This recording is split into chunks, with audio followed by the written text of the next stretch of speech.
Yes, let's move to another question जिसमें हमें बोला है कि हमें यूजर से एक नंबर इनपुट लेना है जो कि होना चाहिए फ्रॉम 1 to 7 और डिस्प्ले कराना है the name of the day, like 1 for Sunday, 2 for Monday etcetera. मतलब हमें 1 2 3 4 5 6 7 नंबर इनपुट लेने के बाद से 1 2 3 4 5 6 7 के रेस्पेक्टिव में Monday, Tuesday, Wednesday, Thursday, Friday, Saturday, इस तरह से संडे से लेके सैटरडे तक डेज डिस्प्ले कराना। ये हमारा क्वेश्चन है। ये क्वेश्चन एक फ्लो चार्ट से पहले समझते हैं, उसके बाद से कोड करना स्टार्ट करते हैं। सबसे पहले एक नंबर फॉर एग्जांपल एक वेरिएबल n बना करके उसके अंदर इनपुट ले लेंगे।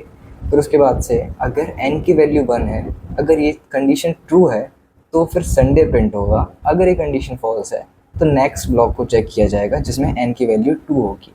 अगर 2 ट्रू है तो फिर मंडे प्रिंट होगा। अगर ऐसा नहीं है तो फिर अगले ब्लॉक यानी n फॉर 3 में चला जाएगा।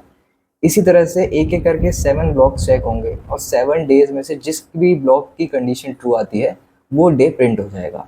और अगर कोई भी यूज़र 7 से ज़्यादा डिजिट प्रिंट कराना चाहता है, मतलब 7 से ज़्यादा डिजिट को इनपुट देता है, तो फिर वो कंडीशन में ब्लॉक इनवैलिड प्रिंट होगा और इस तरह से प्रोग्राम कंप्लीट हो जाएगा या फिर टर्मिनेट हो जाएगा। तो अपनी कोड स्क्रीन के ऊपर चलते हैं और प्रैक्टिकली देखते हैं किस तरह से वर्क करेगा। एक नम नाम का वेरिएबल बना लेता हूँ जिसमें मैं int टाइप का एक इनपुट ले लेता हूँ।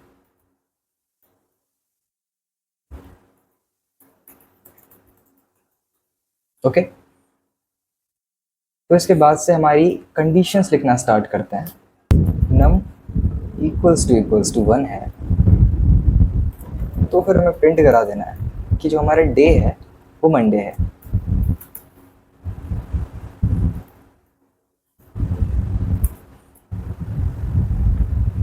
अगले में एलिफ, अगर हमारा जो num है वो इक्वल्स टू 2 है तो फिर हम प्रिंट करेंगे कि जो मेरा डे है वो ट्यूसडे है।